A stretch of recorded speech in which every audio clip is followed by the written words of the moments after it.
अवैध घुसपैठ एक ऐसी समस्या जिससे दुनिया के कई देश आज जूझ रहे हैं। हाल की घटनाएं साफ दिखाती हैं कि ये समस्या सिर्फ स्थानीय मुद्दा नहीं बल्कि वैश्विक चुनौती बन चुका है।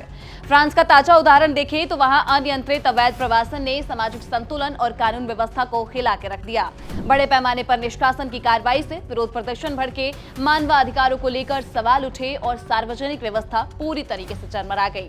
कनाडा में भी हमने देखा कि कैसे अवैध घुसपैठ की समस्या से वहां की सरकार ने एक कड़ा रुख अपनाया तो ऐसी समस्या भारत को न झेलनी पड़े, इसीलिए भारत ने पहले से ही इस मुद्दे पर वो सुचेत नजर आ रही है। और इसी को ध्यान में रखते हुए केंद्र सरकार ने देश में अवैध घुसपैठ से हो रही जनसंख्या बदलावों का पूरा खाका समझने और उससे निपटने के लिए एक उच्च स्तरीय समिति गठित करने के प्रस्ताव को मंजूरी दे दी है। ये सिर्फ एक औपचारिक कदम नहीं बल्कि आने वाले महीनों की सबसे बड़ी राजनीतिक और सुरक्षा पहल भी मानी जा रही है। वही सूत्रों के अनुसार 10 सितंबर को हुई कैबिनेट बैठक में इसे ऑन टेबल एजेंडा के तौर पे पेश किया गया। गृह मंत्री अमित शाह ने इसमें विस्तृत प्रस्तुति दी है और समिति को उनकी जिम्मेदारियां भी समझाई है।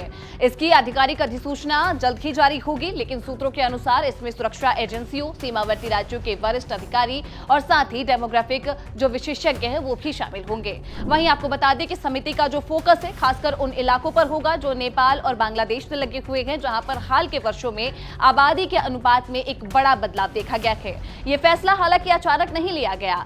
15 अगस्त को लाल किले के प्राचीर से ही प्रधानमंत्री नरेंद्र मोदी ने हाई पावर डेमोग्राफी मिशन की घोषणा की थी और दो टूक कहा था कि दुनिया का कोई देश घुसपैठियों के हवाले नहीं किया जा सकता, तो फिर भारत कैसे बर्दाश्त करे।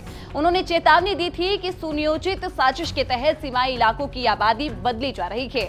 घुसपैठिए आदिवासी की जमीनों पर कब्जा कर रहे हैं और हमारे नौजवानों की रोजी रोटी छीन रहे हैं। यही नहीं, हाल के असम दौरे में भी प्रधानमंत्री ने यह दोहराया कि डेमोग्राफी मिशन जो है वो घुसपैठियों को एक एक करके बाहर निकालेगा।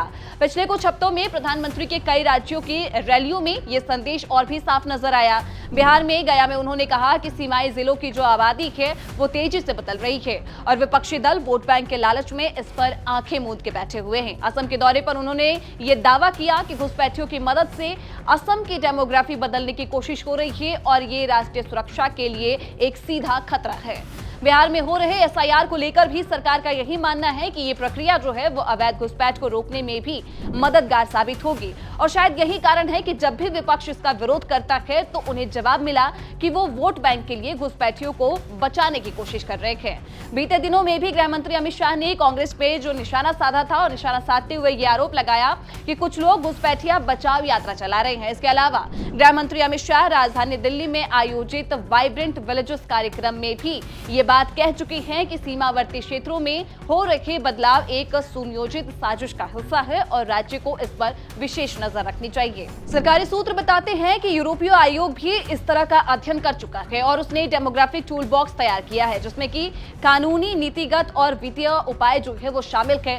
भारत की ये नई समिति भी ऐसे अंतर्राष्ट्रीय अनुभवों से सीख ले सकती है और रिपोर्ट में सीमावर्ती राज्यों में हो रहे बदलाव के आंकड़े जुटाने, भविष्य की नीति और कानून बनाने की सिफारिशें इसमें शामिल होंगे। सुरक्षा एजेंसियों से लेकर गृह मंत्रालय तक हर स्तर पर यह माना जा रहा है कि ये अध्ययन केवल आंकड़ों तक सीमित नहीं रहेगा बल्कि आने वाले राजनीति का भी ये आधार बनेगा। वहीं राजनीतिक नतीजों की बात करें तो ये कदम आने वाले विधानसभा चुनावों में एक बड़ा मुद्दा बन सकता है, क्योंकि इस साल बिहार में और अगले साल असम और पश्चिम बंगाल में चुनाव होने हैं। ये तीनों राज्य अंतर्राष्ट्रीय सीमाओं से जुड़े हुए हैं। अवैध घुसपैठ का मुद्दा पहले से ही यहाँ के राजनीतिक विमर्श का हिस्सा रह चुका है। तो प्रधानमंत्री और केंद्रीय मंत्री लगातार ये कहते आ रहे हैं कि विपक्ष तुष्टीकरण की राजनीति कर रहा है और वोट बैंक के लिए देश की सुरक्षा से समझौता कर रहा है।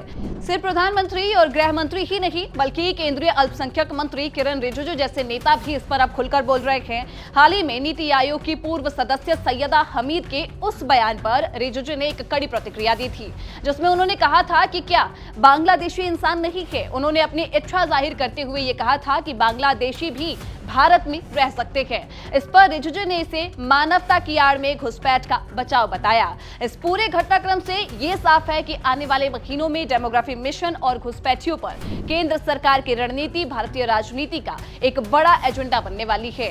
समिति की रिपोर्ट सिर्फ सीमाओं पर नहीं बल्कि देश के भीतर की राजनीति के बहस को भी एक नया मोड़ देगी। वहीं सरकार का रुख बिल्कुल स्पष्ट है। घुसपैठियों को न तो नौजवानों का रोजगार छीनने दिया जाएगा, न आदिवासियों की जमीन हड़पने दी जाएगी जाएगी और ना ही देश की एकता को खतरे में डालने की इजाजत दी जाएगी। आने वाले समय में ये समिति अपनी सिफारिशें पेश करेगी, तब ये सिर्फ एक रिपोर्ट नहीं बल्कि देश की सुरक्षा और सामाजिक संतुलन का रोड मैप भी होगी, जो आने वाली पीढ़ियों के लिए एक अहम हिस्सा साबित हो सकती है।